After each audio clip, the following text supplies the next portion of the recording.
Good morning, my Real News Midday TV family. Thank you so much for tuning in this morning, and I'm wishing for everyone a wonderful and a productive day. And in the news this morning, man to stand the trial for allegedly assaulting father. A man accused of assaulting his father is set to face a trial on May 16th, as the father has chosen not to pursue alternative dispute resolution methods. The defendant, Andre Bennett, appeared in the St. James Parish Court on Wednesday before presiding judge Keisha Grant Price and pleaded not guilty to assault occasioning bodily harm. The allegations were not formally presented. However, according to the complainant, he was in the process of removing the lock of his son's door when his son physically attacked him. When asked by the judge about the reason for cutting off the lock, the complainant explained that Bennett owns a room on his property and that he wanted to evict Bennett because he had threatened to kill him. The judge then asked the complainant why he hadn't taken legal action to remove his son from the property. However, the complainant diverted the conversation by expressing concerns about conflicts with his son, citing instances in which Bennett sold his personal belongings, including clothing and furniture. However, the judge persisted in asking why he did not take legal action to remove his son from the land he owns, a point on which the complainant chose not to elaborate. How would you like the matter to be resolved? Would you like to talk about it at mediation and see if we can come up with a solution? The judge then asked the complainant. I am tired of going to mediation and it is not working out, the complainant said. Judge Grant Price then set the matter for trial on May 16 and extended Bennett's bail. Workplace phone thief facing stiff sentence. A Kingston woman who pleaded guilty to stealing 4 cellular phones and a bank card from 4 of her co-workers will find out on June 11 the impact that a court-mandated social inquiry report will have on her sentencing. Rihanna Rowe appeared in the St. James Parish Court before presiding judge Keisha Grant Price on Wednesday, charged with 4 counts of simple larceny. According to court documents, all parties work at a prominent restaurant in Montego Bay. It is alleged that on March 21, the 4 complainants securely locked their Samsung Galaxy phones in their respective lockers, but when they returned, they discovered that the devices were missing. One of the complainants' Scotiabank debit card was also missing.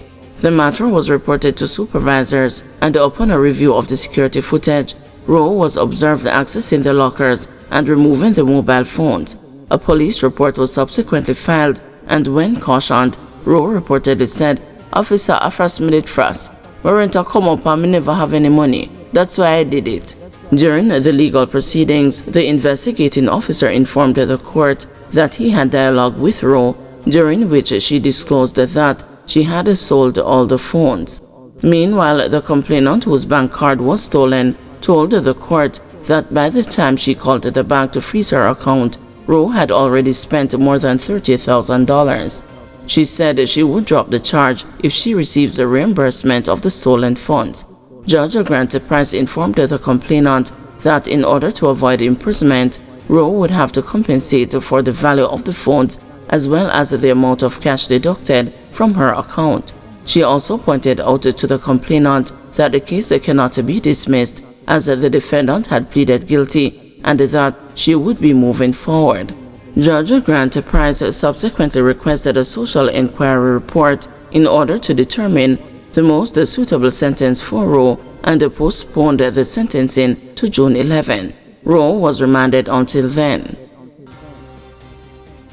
Man slapped with hefty fine for cigarettes.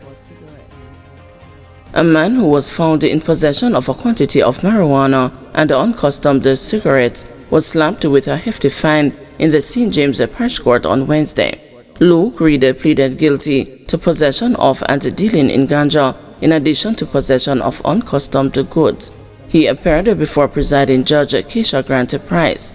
According to court documents, on March 5, police were on patrol along Barnett Hall Main Road when they noticed that a shop was open beyond its usual hours. They searched the shop after obtaining consent from the defendant, the proprietor, and discovered multiple packages of uncustomed cigarettes worth $121,000. Additionally, the police found a plastic bag containing $500 and 3 ounces of marijuana. "You are selling cigarettes that are dangerous to the lives of those who buy them, sir," Judge Grant Price told the defendant.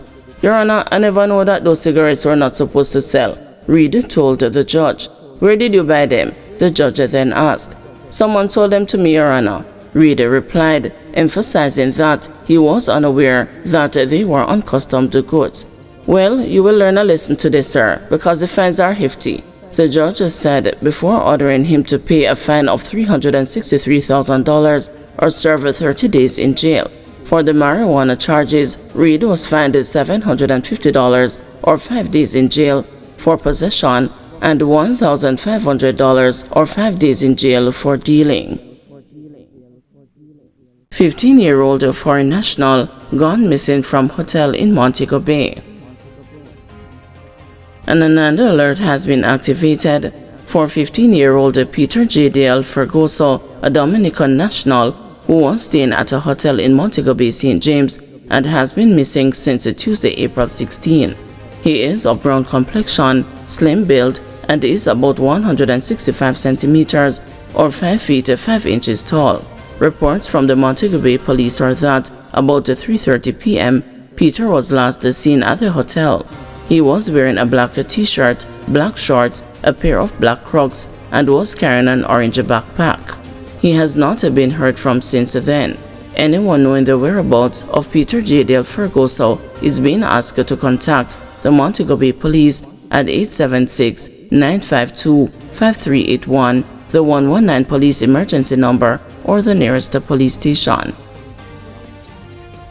Leave everything in God's hands. Mother and sister in grief following murder of 14-year-old Terona Thomas.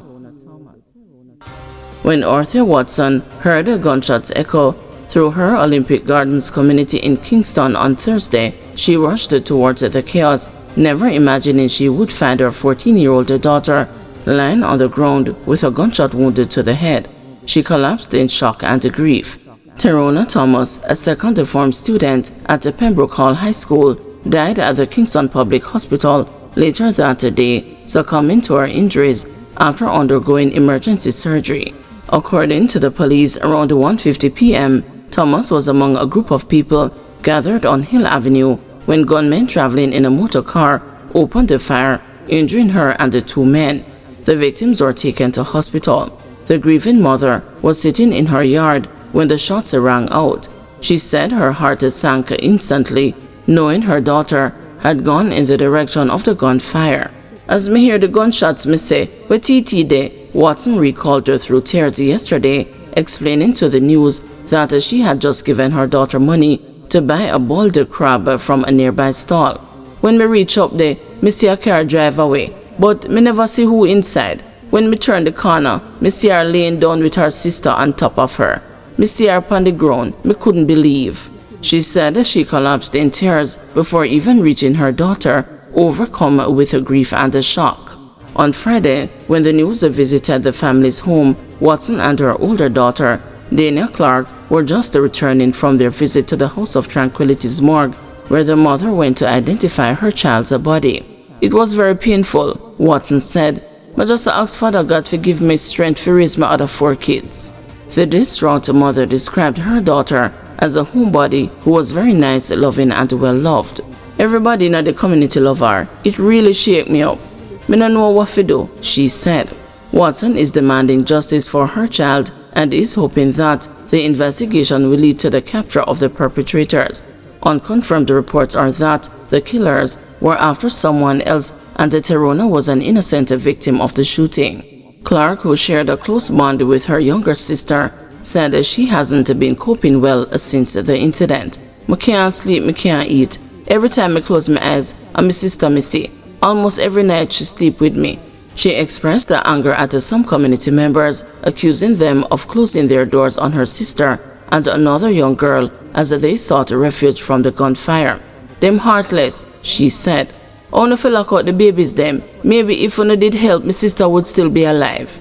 She was also hurt about the fact that some residents were more focused on videotaping the tragedy than helping. "You know how that painful to see my sister on the ground and them a video?" she said angrily. Clark shared that persons came and rushed the men to hospital, leaving her sister, and when confronted, they claimed they did not see her. She said it was the police who transported her sister to the hospital. "Me leave everything in God's hands, and I will be praying for them to catch the killer. How if you turn a gun on a 14-year-old? She asked. The Olympic Gardens police are investigating. Thomas's murder follows Wednesday's shooting death of 15-year-old schoolboy Jeremy Morris in Lawrence Tavern, St. Andrew. The Glengough High student was reportedly shot multiple times in his head. Guys, thanks for watching. Please join us this afternoon at 2 p.m. for another news update.